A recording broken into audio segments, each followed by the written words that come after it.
নমস্কার বন্ধুরা। তো স্যামসাং এর তরফ থেকে একটা নতুন স্মার্টফোন খুব তাড়াতাড়ি আসতে চলেছে। ফোনটা এবারে হবে মিড রেঞ্জের।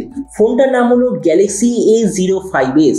তো এই জন্য এই ভিডিওতে আমরা আলোচনা করবো এই যে স্যামসাং এর নতুন ফোনটা যে আসতে চলেছে এটার পুরো স্পেসিফিকেশন, প্রাইস আর যে দামে এটা লঞ্চ হবে সেই দামে এটা কি প্রাইস পয়েন্টের সবচেয়ে ভালো ডিভাইস হবে নাকি এর চেয়ে বেটার অন্য কোনো স্মার্টফোন অ্যাভেলেবেল আছে, এই ভিডিওতে আমরা এটা সম্বন্ধে আলোচনা করব।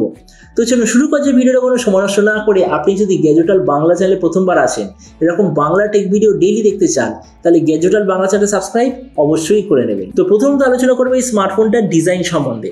তো যেমন আপনি দেখছেন এবারে যে গ্যালাক্সি A05S, পেছন দিক থেকে দেখতে হবে এক্স্যাক্টলি এরকম, মানে যেরকম স্যামসাং এর টিপিক্যাল ডিজাইন হয় পুরো সেই রকমই ডিজাইন। ফোনটা অনেক ধরনের মাল্টি কালারে অ্যাভেলেবেল হবে। আর এর পেছন দিকে যে মেটেরিয়ালটা সেটা অবভিয়াসলি প্লাস্টিকের মেটেরিয়াল। ফোনের থিকনেস হলো 8.8 মিলিমিটার আর ওয়েট হলো 194 গ্রাম। ডিসপ্লে দিক থেকে এতে আপনি পাবেন 6.7 inch full HD plus 90 hertz PLS LCD display. তার সঙ্গে কত হার্জের টাচ সামনে রেট হবে কোনো প্রপার ইনফরমেশন নেই। 580 নিটসের brightness, 20:9 aspect ratio, 92% screen to body ratio. আর ডিসপ্লের যে প্রোটেকশন সেটা হলো গোরিলা গ্লাসের প্রোটেকশন। তার মানে সোজা কথা বলতে গেলে প্রাইস পয়েন্টের হিসাবে যে ডিসপ্লেটা ঠিকঠাক আছে। প্রসেসরের দিক থেকে এতে আপনি পাবেন স্ন্যাপড্রাগন 680 4G প্রসেসর। ক্যামেরার দিক থেকে এতে আপনি পাবেন 50 2:2 রিয়ার ক্যামেরা, তার সঙ্গে 13 মেগাপিক্সেলের সেলফি। এই যে স্মার্টফোনটা টোটাল দুটো ভেরিয়েন্টে লঞ্চ হবে, একটা হলো 4/64 GB, দ্বিতীয়টা হলো 6/128 GB। র্যামের কোয়ালিটিটা LPDDR4X, মেমোরিতে আছে eMMC 5.1 আর তার সঙ্গে 2+1 কার্ড স্লট। ব্যাটারিতে আছে 5000 mAh ব্যাটারি, তার সঙ্গে 25 ওয়াটের চার্জিং সিস্টেম আর কানেক্টিভিটি হলো USB Type-C।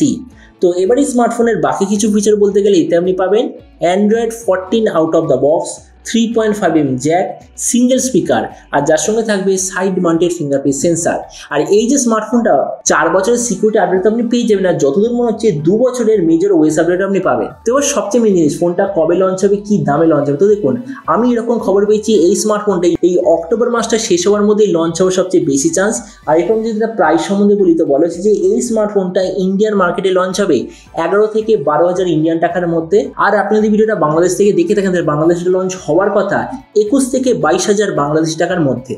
তো এবার সব ভিডিওর মধ্যে আপনাকে জানাবো এই যে স্মার্টফোনটা যে আসতে চলেছে, তো এটা কি এই দামে সবচেয়ে ভালো ডিভাইস নাকি এর চেয়ে বেটার অন্য কোনো স্মার্টফোন অ্যাভেলেবেল আছে। তো দেখুন, আমরা যদি এই প্রাইস পয়েন্টে বাকি অন্যান্য ডিভাইসের সঙ্গে কম্পেয়ার করি, তো প্রথমত ডিসপ্লে, সেই দিক থেকে আমি বলবো স্যামসাংয়ের ডিসপ্লেটা ঠিকঠাক আছে, বেস্ট নয় বেকার নয়, ঠিকঠাক আছে। কেননা সেম প্রাইস পয়েন্টে বাকি অনেক ব্র্যান্ড আছে যারা আপনাকে আরও বড় সাইজের ডিসপ্লে, অ্যামোলেড ডিসপ্লে, বেশি রিফ্রেশ রেট এইসব জিনিস আপনাকে দেবে। প্রসেসরের দিক থেকে খুবই অ্যাভারেজ কোয়ালিটির প্রসেসর, কেননা বাকি ব্র্যান্ড আপনাকে দেবে ডায়মেনসিটি 6020, ডায়মেনসিটি 810, হিলিও G99 এইসব প্রসেসর। তাছাড়া স্যামসাং নিজে আপনাকে দিচ্ছে Exynos 1330, কিন্তু সেই জায়গায় এই যে সিপিইউটা স্ন্যাপড্রাগন 680 খুবই অ্যাভারেজ একটা প্রসেসর।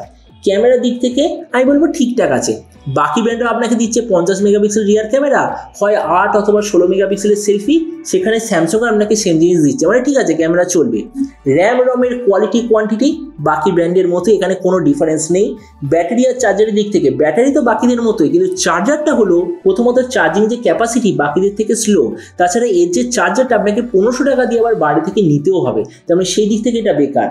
স্পিকারের দিক থেকে অ্যাভারেজ, কেননা সিঙ্গেল স্পিকার, কিন্তু ওএস আপডেটের দিক থেকে খুব ভালো। তেমন দেখুন, ভিডিও লাস্টে আমি এটাই বলবো, যারা শুধুমাত্র স্যামসাং এর ব্র্যান্ডের স্মার্টফোন নিতে চায় তাদের জন্য আমার মতে মনে হয় স্মার্টফোনটা ঠিকঠাক আছে। মানে হ্যাঁ, নেওয়ার পরে এরকম মনে হবে না যে কিছু জিনিসে খুব মাইনাস, মানে কিছু স্পেসিফিকেশন খুবই কম আছে, এটাও তো আপনার মনে হবে না। কিন্তু আপনার যদি এমন ফোন নেওয়ার ইচ্ছে থাকে যেটা টার্গেট হলো প্রাইস পয়েন্টের মধ্যে সবচেয়ে বেস্ট অলরাউন্ডার, তো আমার মতে মনে হয় গ্যালাক্সি A05S আপনাদের জন্য অত ভালো চয়েস হবে না, কেননা সেম প্রাইস পয়েন্টে এর চেয়ে বেটার স্মার্টফোন অলরেডি অ্যাভেলেবেল আছে। তো এবার আপনি যে কোনো সময় অসুবিধা দেবেন, এই যে স্যামসাং এর নতুন ফোনটা যে আসতে চলেছে এটা স্পেসিফিকেশন দেখে আপনার কি মনে হয়, আর যে দামে আসছে সেই দামে আপনি কি এটা নিতে চান নাকি অন্য কোনো স্মার্টফোন আপনি চুজ করতে চান, এটা সব নিচে কথা বলতে আমাকে একদমই ভুলবেন না। তো চলুন দেখা হবে আগামীকালের একটা টেক ভিডিওতে। Till then stay tuned and always remember, think positive, be positive. Thank you.